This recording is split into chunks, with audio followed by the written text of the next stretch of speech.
Yahweh, Yahweh, Yahweh, Yahweh, Yahweh. Bien-aimés dans le Seigneur, nous venons dans la maison de Dieu. Et quand nous venons dans la maison de Dieu, nous devons faire attention. On n'entre pas dans la maison de Dieu comme si on entrait n'importe où. On vient ici avec un objectif bien précis, celui d'écouter la parole de Dieu, celui d'adorer notre Dieu, celui de louer, celui qui nous a créés, celui qui nous a rachetés par le sang précieux de son Fils bien-aimé. Nous venons ici écouter la parole de Dieu. Et pourquoi nous écoutons cette parole? Pourquoi il est important que nous écoutons cette parole de Dieu? Parce que la Bible dit dans Hébreux 11, 1, la foi vient de ce qu'on entend, et ce qu'on entend vient de la parole de Dieu. Ça veut dire que si on n'écoute pas la parole de Dieu, bien-aimés, nous ne serons pas affermis. Nous n'aurons pas la foi. Et donc, lorsque vous venez à l'église, bien-aimés, priez Dieu pour que vos yeux spirituels soient ouverts, que vos oreilles spirituelles soient ouvertes, afin d'écouter cette parole demeure gravée dans vos cœurs, parce que c'est cette parole-là qui nous donne la foi. Et qu'est-ce donc cette foi?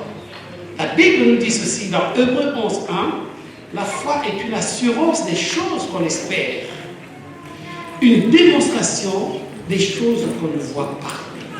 C'est-à-dire que lorsqu'on s'approche du trône de grâce avec ferveur, on peut oser demander des choses et avoir l'assurance que Dieu nous donnera ces choses-là. Parce que lui-même a dit, il faut que celui qui s'approche du trône de grâce croit que Dieu existe et qu'il est le rémunérateur de celui qui le recherche. Amen. Sachez-le, sans la foi, il est impossible d'être agréable à Dieu. Parce que, comme je viens de le dire, il faut que celui qui s'approche de Dieu croit que Dieu existe et il est le rémunérateur de ceux qui le cherchent. Et ce matin, si vous êtes là, c'est que vous croyez à l'existence de Dieu. Vous croyez qu'il est votre rémunérateur et vous croyez qu'il vous donnera tout ce que vous lui demanderez. Amen. La parole de Dieu que nous écoutons, elle est là pour nous faire du bien. La parole de Dieu, c'est-à-dire toute l'écriture, la Bible, que nous écoutions les exhortations, les prédications, que nous les lisions à tête reposée chez nous, c'est une bonne chose. Parce que Timothée a dit ceci, toute l'écriture est inspirée de Dieu. Elle est utile pour nous enseigner, pour nous convaincre et pour corriger, pour instruire dans la justice. Amen. Amen. Acclamons la parole de Dieu. Amen.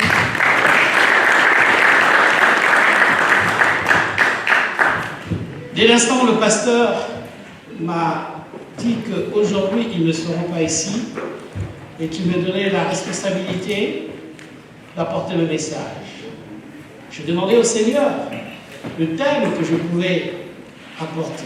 Et depuis cet instant jusqu'à aujourd'hui, un seul thème m'est revenu en cœur.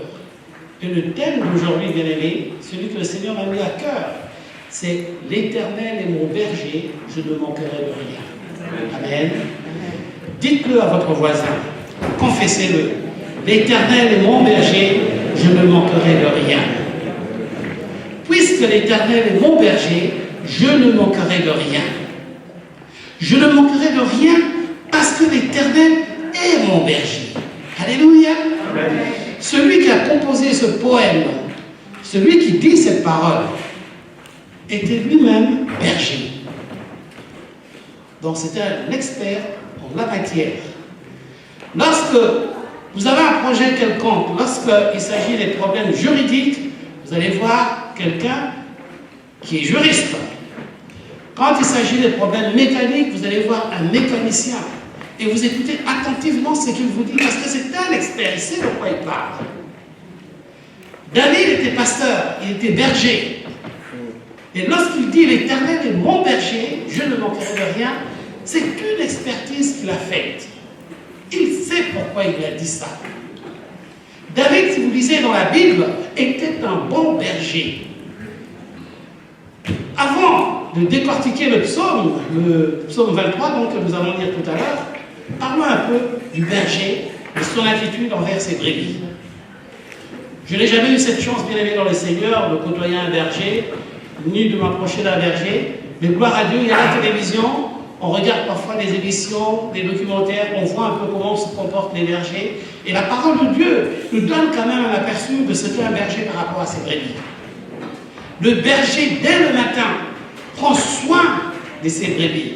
Il n'a qu'une idée en tête, les conduire dans les verts pâturages. C'est-à-dire les conduire dans un endroit où ils pourront se nourrir, manger paisiblement. Des verts pâturages, c'est-à-dire qu'il choisit un terrain où il va les conduire. Il ne va pas les conduire n'importe où. Il prend soin que la verdure où il va les emmener soit une verdure qui soit bonne pour leur santé. Alléluia. Amen. Et après, son souci, c'est de les amener vers les eaux paisibles. Bien aimé, le berger ne va jamais amener ses brebis dans une rivière où il y a plein de crocodiles qui vont se régaler en voyant venir les brebis. Non, il va choisir des eaux paisibles, là où les brebis peuvent s'abreuver paisiblement sans être troublées. Et les brebis font confiance à leur berger. Ils connaissent sa voix. Ils ne suivront jamais un autre berger. Et ils obéissent aux directives que leur donne le berger. Et quand vient le danger, et c'est le cas si vous lisez dans la Bible de David, on nous dit que David a fait face au lion, à l'ours, pour protéger ses brebis. Donc, le berger, bien aimé dans le Seigneur, est prêt à donner sa vie pour ses brebis. Alléluia. Et David, ayant fait cette expertise, réalise que finalement, tout pasteur des brebis qu'il soit, lui aussi, il a un berger qui prend soin de lui, qui pourvoit à tous ses besoins. Et alors David se dit, si moi, homme que je suis, limité comme je suis, ne possédant pas tout, parce que même si j'aime les brebis, il y a des limites où je ne peux pas aller. Il y a une limite au-delà de laquelle je ne peux pas aller, parce que je suis limité. À combien plus forte raison l'Éternel, qui est mon berger, ne pourvoira-t-il pas à tous mes besoins? Et il va être inspiré et dire, l'Éternel est mon berger, je ne manquerai de rien. Alléluia. Amen. Levons-nous, nous allons lire le psaume 23. Levons-nous pour honorer la parole de Dieu.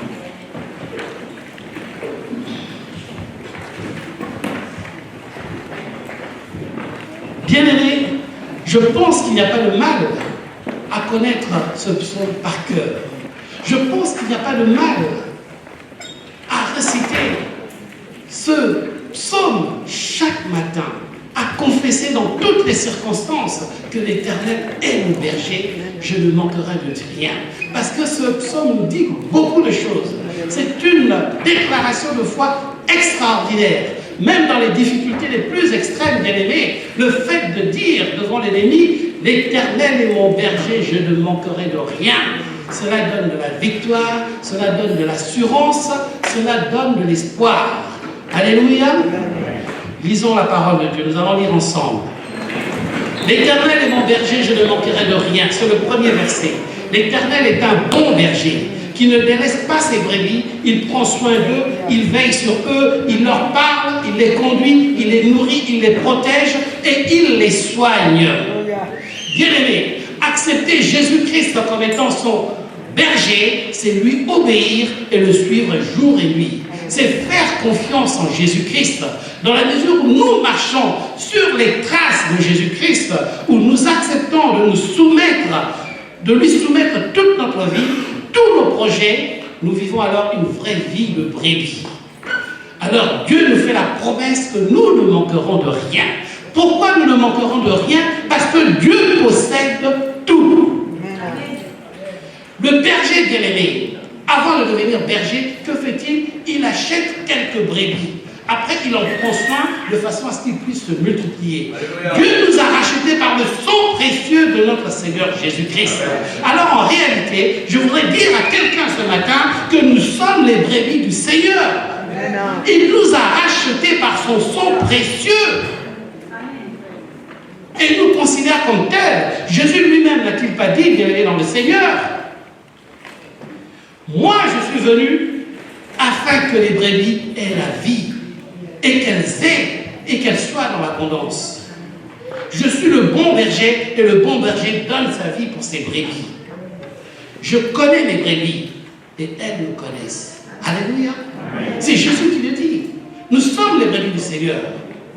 Mes brebis entendent ma voix, je les connais et elles me suivent. Je leur donne la vie éternelle. Et elles ne périront jamais et personne ne les ravira de ma main. Vous pouvez lire ça dans Jean 10. Alléluia. Nous sommes les brebis du Seigneur. Quel est le problème qui te tracasse, bien-aimé, dans le Seigneur? Quel est ton souci? Pourquoi doutes-tu? Pourquoi une foi si dérisoire? Pourquoi ne fais-tu pas confiance en ton Dieu? Pourquoi ne peux-tu pas dormir en paix en te disant « Je suis la brebis du Seigneur » ? Crois-tu que alors que nous étions encore loin de Dieu, alors que nous étions encore des rebelles, alors que nous étions encore loin de la cité, alors que nous n'étions pas encore enfants de Dieu, si l'Éternel a donné ce qu'il a de meilleur pour nous, ce qu'il a de meilleur en lui, c'est-à-dire son Fils Jésus-Christ, à combien plus forte raison maintenant que nous sommes devenus ses enfants, maintenant qu'il nous considère comme ses brebis, maintenant qu'il nous a rachetés par le sang précieux de son Fils unique, à combien plus forte raison ne nous donnera-t-il pas le meilleur? À combien plus forte raison ne nous donnera-t-il pas tout? Bien aimé, quand on dit tout, c'est tout. Alléluia. Et pour cela, que fait-il?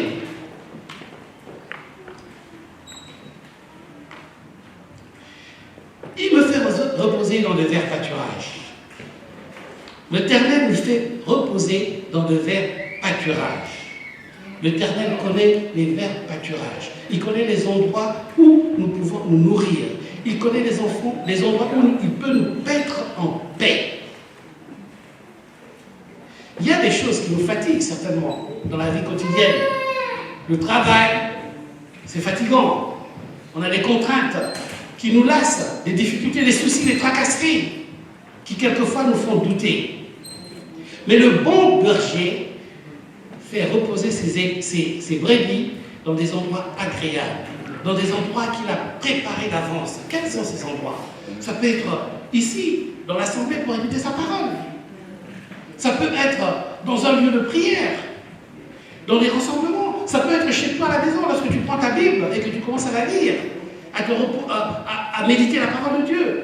Ce sont des moments reposants, c'est ça les verts pâturages. Parce que lorsque tu médites la parole de Dieu, tu es restauré. Tu reprends confiance en toi. Tu reprends de l'assurance. Tu comprends que ta vie, bien-aimée, ce n'est pas toi qui l'as conduit, mais qu'il y a un berger qui veille sur toi afin que tu ne manques de rien. Il nous dirige près des eaux paisibles. Dieu, notre Dieu est un Dieu de paix. Jésus est le prince de paix. Lorsque nous lisons les bons fruits de la paix, les bons fruits de l'esprit, la paix fait partie de ces bons fruits de l'esprit. Dieu veut que nous ayons une vie paisible. Je l'ai dit tout à l'heure, le bon berger ne mènera jamais ses brebis dans des eaux tumultueuses, dans un marigot plein de crocodiles. Il ne va pas amener ses brebis à aller boire de l'eau au bord de l'océan, où il peut y avoir des tsunamis et des tempêtes. Non, il nous amène dans des eaux paisibles. Il nous amène dans des endroits où nous pouvons sentir la paix de Dieu. Cette paix qui nous fait de bien. Quand nous nous laissons conduire par le bon berger, il nous conduira toujours dans des endroits paisibles. Bien aimés, souvent, lorsque nous nous trouvons dans des situations difficiles, lorsque nous nous trouvons dans des situations qui nous dépassent, qui nous mettent mal à l'aise, si vous prenez le temps de la réflexion, vous comprendrez que vous vous êtes mis dans cette situation parce que vous n'avez pas écouté la parole de Dieu. Parce que vous n'avez pas mis en pratique la parole de Dieu. Parce que si vous vivez en écoutant la parole de Dieu, en mettant en pratique la parole de Dieu, le bon berger vous conduira toujours dans des endroits paisibles. Alléluia. Il restaure mon âme. Seul le Seigneur peut nourrir notre âme. Une brebis ne mange pas n'importe quoi. Il mange ce que le bon berger lui apporte. Et quelle est notre nourriture à nous? C'est la parole de Dieu. Au travers de la parole de Dieu, notre âme est restaurée. Alléluia. Le Seigneur Jésus Si vous regardez dans la Bible, il prenait ses disciples et il les amenait dans la montagne. Et pendant un certain temps, il leur donnait la parole. Il les fortifiait. Il leur parlait du ciel. Il leur parlait de Dieu afin de restaurer leur âme. Mais tout en leur faisant bien comprendre que l'homme ne doit pas vivre seulement de pain, il vivra aussi de la parole de Dieu, de toute parole qui sort de la bouche de Dieu. Il me conduit dans les sentiers de la justice à cause de son nom. La vraie justice, bien aimée dans le Seigneur, c'est la justice de la croix. C'est là que Jésus a été rendu, c'est là que Jésus a été crucifié pour nos péchés. La Bible dit, le châtiment qui nous donne la paix est tombé sur lui. Toutes nos fautes ont été payées à la croix, même les plus graves. On dit les fautes passées, présentes et à venir. La justice de Dieu. Il me conduit dans le sentier de la justice. La justice de Dieu, c'est à la croix. Là où Christ nous a rachetés. Ne laissez pas le diable aujourd'hui venir vous tromper en vous disant que non, tu ne peux pas attendre quelque chose de Dieu parce que tu es un pécheur. Oui, je sais que je suis pécheur. Mais les ordonnances qui me condamnaient, dit Colossiens 2, 14, il a effacé tous les actes dont les ordonnances me condamnaient et qui subsistaient contre moi, il les a détruits à la croix au mont Golgotha. Amen. Oui, je suis pécheur. Mais Dieu ne me regarde plus tel que j'étais avant. Aujourd'hui, quand il me regarde, il voit le sacrifice de Jésus-Christ. Je suis couvert par le sang de Jésus-Christ qui me rend digne, qui me donne de l'assurance. Donc, j'ai cette arme formidable qui est la repentance. La justice de Dieu n'est pas contre moi, elle est pour moi. Elle est en ma faveur. Alléluia. Le sang de Jésus nous purifie de tout péché. Ne nous laissons pas accuser par le diable, qui est l'accusateur. Et nous savons que, même si nous sommes pécheurs, mais dans le sentier de la justice, quand le Seigneur me conduit dans le sentier de la justice, j'entends la voix du Seigneur qui crie haut et fort, tout est accompli. Tout a été accompli. Dans le sentier de la justice, bien-aimé, j'entends le Seigneur dire tout est accompli. Rien ne peut m'accuser. Je peux chuter, mais j'ai cette sacrée arme qu'on appelle la repentance, car la miséricorde de Dieu dure à toujours. Amen. Beaucoup de chrétiens bien-aimés portent le fardeau du péché. Et le péché les empêche d'évoluer. Le péché les bloque. Ils restent bas, ils restent à la croix, oubliant que la croix est le lieu de notre liberté. Et le lieu où nous avons été affranchis. L'accusateur bien-aimé nous fait en sorte que nous puissions nous souvenir de nos péchés, afin de nous faire croire que nous ne pouvons pas bénéficier de la grâce de Dieu. Mais sachez cela, sur le sentier de la justice où nous conduit le berger, le bon berger, notre Seigneur Jésus-Christ, sa foi nous rappelle que tout a été accompli. Les ordonnances qui nous condamnaient ont été brisées, déchirées. Le châtiment qui nous donne la paix est tombé sur lui. Et par ces meurtrissures, nous sommes guéris, nous sommes libres, nous pouvons avancer, nous pouvons croire que nous méritons encore les grâces de notre Dieu. Alléluia. À cause de son nom, nous sommes sauvés à cause du nom de Jésus-Christ. Nous sommes exaucés, non pas parce que nous prions, mais nous sommes exaucés à cause du nom de Jésus-Christ. Nous sommes guéris des maladies à cause du sacrifice rédempteur de Jésus à la croix. Tout ce que nous avons reçu, tout ce que nous sommes devenus bien-aimés dans le Seigneur, ce n'est pas à cause de nos efforts, de nos sacrifices, de nos œuvres, mais c'est uniquement à cause du nom de Jésus-Christ. Que ce nom soit élevé et glorifié chaque jour de nos vies. Alléluia. Et nous savons une chose, qu'un jour, au nom de Jésus-Christ, tout genou fléchira. Amen. L'Éternel est mon berger, je ne manquerai de rien. Il me fait reposer dans le vert pâturage. Il me dirige près des eaux paisibles. Il restaure mon âme et me conduit dans le sentier de la justice à cause de son nom. Oui, nous connaissons les tribulations. Quand je marche dans la vallée de l'ombre de la mort, Nous connaissons les problèmes, nous avons les difficultés. Mais est-ce que ces difficultés doivent atténuer notre foi? Non. Christ nous a dit, Jésus nous a prévenus, nous aurons des tribulations. Les épreuves sont des choses normales dans la vie chrétienne. Jésus a connu la souffrance, la douleur. Il a été rejeté, il a été méprisé. Si vous lisez dans Ésaïe, il est dit, homme de douleur, il était habitué à la souffrance. Frères bien-aimés, quand nous marchons dans la vallée de l'ombre de la mort, lorsque nous sommes affublés de difficultés, lorsque nous connaissons des choses qui nous bloquent, quand nous voulons avancer, que nous avons l'impression que nous reculons, lorsque nous voulons posséder des choses que nous ne possédons pas, que cela ne nous désespère pas, ce n'est qu'un passage. Nous ne sommes que le passage.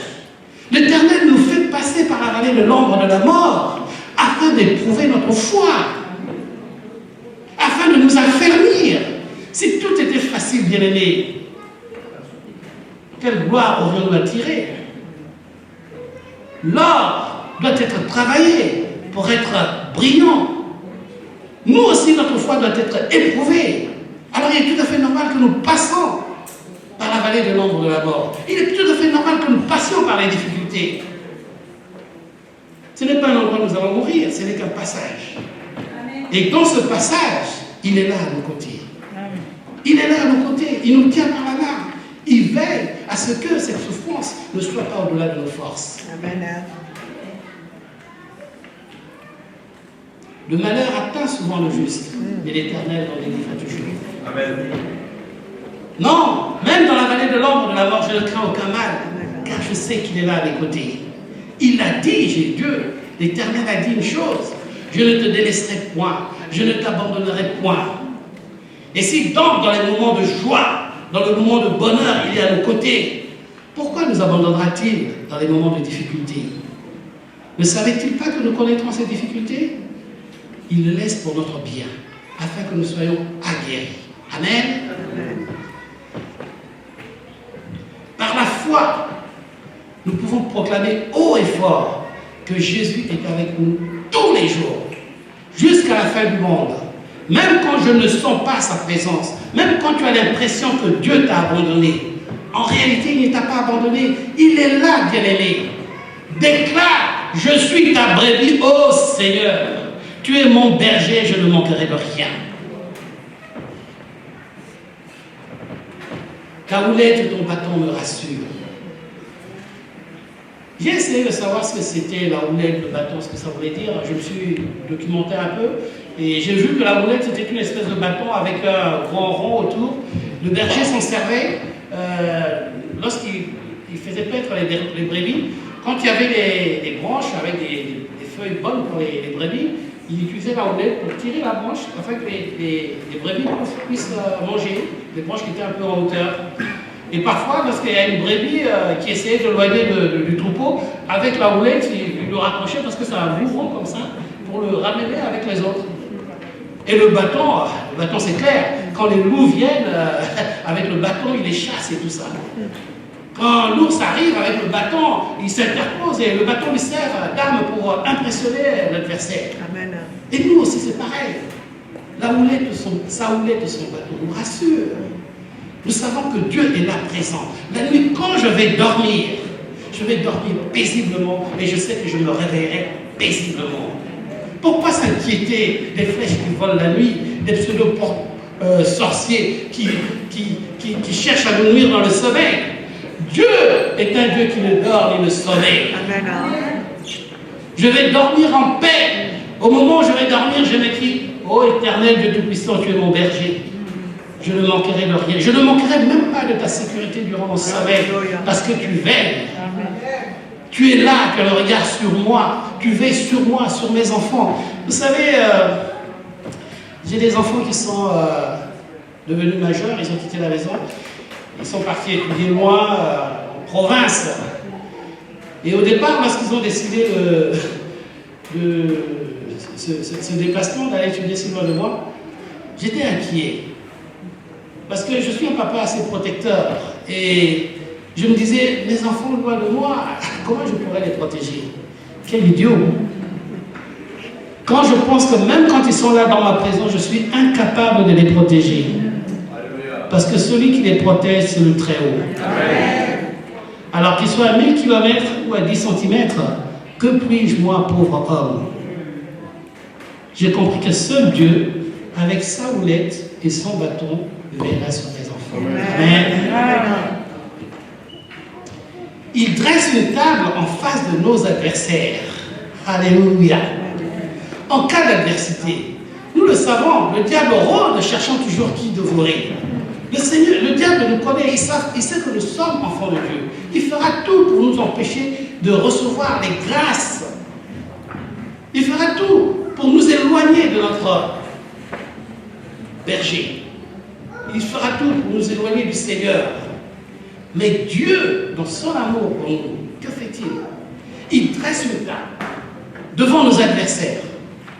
Et il nous dit de nous asseoir à sa table.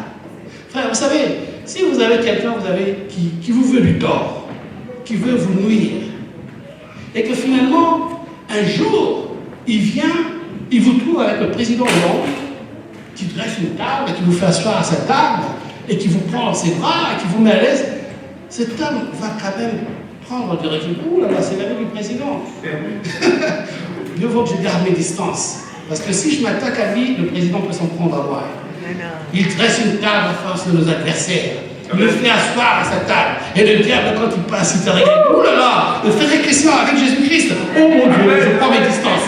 Je prends mes distances. Je prends la tangente. Il ne pourra pas parce qu'il te voit assis avec le Christ. Et au dernier repas du Christ avec ses apôtres, l'ennemi a vu tous les disciples assis avec le Seigneur. Et ce jour-là, c'était un repas extraordinaire. Qu'a-t-on partagé? Le corps du Christ, le sang du Christ, Alléluia, qui nous donne nos forces. Alléluia. Amen. Que craindrons-nous? Nous sommes assis à la droite du Père. Nous sommes assis à sa table. Et l'ennemi le sait, il le voit chaque jour. À l'heure du repas, il nous appelle, ma fille, mon fils, viens t'asseoir. J'ai préparé. Viens écouter cette parole, cette bonne nourriture pour toi. Chaque dimanche, tel que nous sommes là, le diable nous voit, nous sommes assis à la table du Père. Alléluia. Il nous induit nos têtes et nos coupes débordent. Gloire et louange à Dieu. Il nous a promis le Saint-Esprit. L'huile d'onction, c'est l'image de l'Esprit Saint. C'est une faveur qui nous est accordée. Et c'est Jésus-Christ lui-même qui a envoyé l'Esprit le jour de la Pentecôte. Amen, amen, amen. Jésus a dit, il prendra ce qui est à lui et nous le communiquera. Cet esprit est répandu sur nos têtes. Nos têtes, le siège de nos pensées. Nos corps sont devenus le corps, le temple du Saint-Esprit. Une onction qui nous donne de l'assurance. Et cette grâce qu'il nous donne, il ne nous dit pas, je vous donne une grâce qui est limitée à la mesure de ce que vous pouvez contenir. Mais il dit, il donne jusqu'à ce que ça déborde. Alléluia. Ça déborde. La grâce de Dieu déborde en nous. L'amour de Dieu déborde en nous. Les protections de Dieu débordent en nous. Dieu, c'est-à-dire que nous ne pouvons pas compter les bienfaits de Dieu. Nous voyons que Dieu fait bien plus que ce que nous pouvons espérer. Et vous savez pourquoi il fait ça? Parce qu'il compte sur nous, pour que nous aussi nous soyons une source de bénédiction pour ceux qui nous entourent, pour ceux que nous allons approcher. Parce que s'il nous donnait juste suffisamment pour nous, nous pourrions dire, comme les 5 vierges dans l'histoire des vierges, que non, nous n'avons pas assez, ça suffit pour moi. Mais Dieu veille à ce que ça déborde, de façon à ce que nous puissions donner sans crainte, puisque ça déborde à flot. Il y en a assez pour tout le monde. Il te donne, ma soeur, tu en as plus qu'assez. Si j'en manque, je pourrai en trouver auprès de toi. Si le frère en manque, il pourra en trouver auprès d'un autre. Ça déborde. La grâce de Dieu déborde en nous. Après cela, bien aimé, n'est-il pas normal de dire que oui, maintenant je suis convaincu, j'en suis sûr, le bonheur et la grâce m'accompagneront tous les jours de ma vie. Amen, amen, amen. L'avenir est rassurant. Nous suivons Jésus, le bon berger. Il a fait de nous ses enfants pour l'éternité. Il y a un verset dans la Bible qui dit, est-ce qu'une mère abandonne ses enfants? Une mère n'abandonnera jamais ses enfants. Il y a des parents ici. Moi-même, je suis parent. Mes enfants ont grandi. Je ne les ai jamais vus s'inquiéter un jour, venir, papa, est-ce qu'aujourd'hui on va manger? Papa, est-ce qu'on va... Les enfants sont là tranquilles, ils savent qu'il y aura à manger. Quand vient Noël, ils auront des cadeaux. Quand c'est la rentrée scolaire, ils auront ce qu'il faut. Ils ne se posent pas les questions.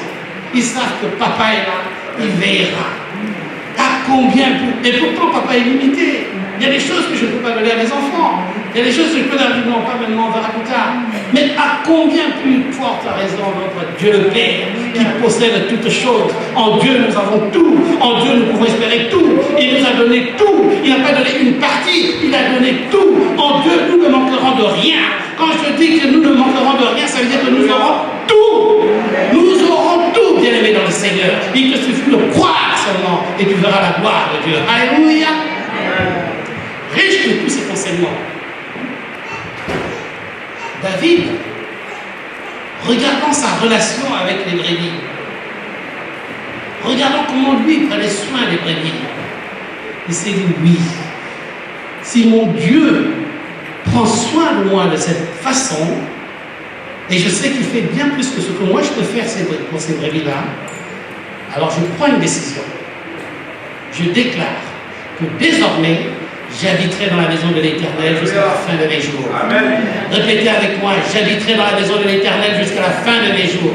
Parce que j'ai compris que mon Dieu pourvoira tous mes besoins selon sa richesse et avec gloire en Jésus-Christ.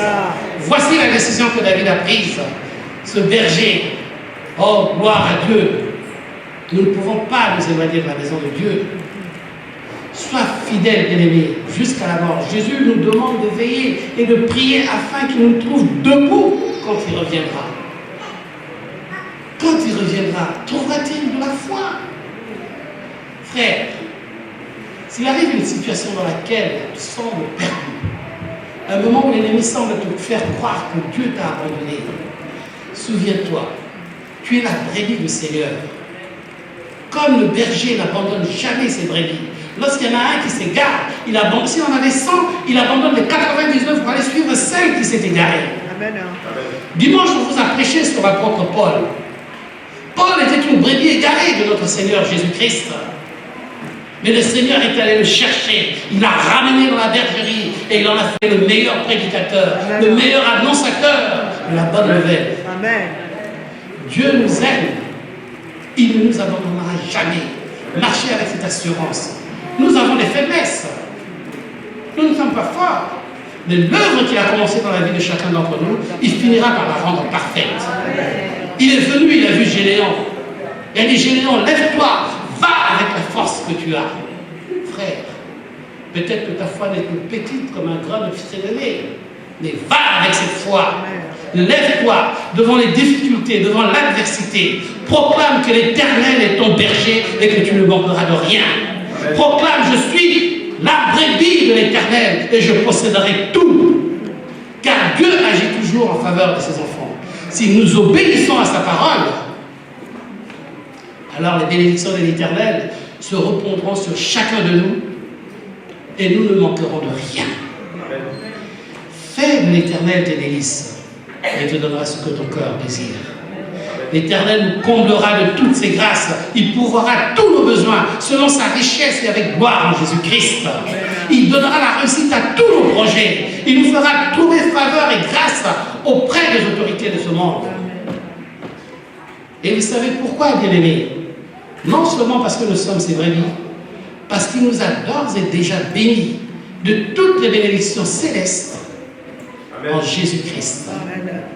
Et le bonheur et la grâce nous accompagneront tous les jours de nos vies. Amen. Acclamons la parole de Dieu.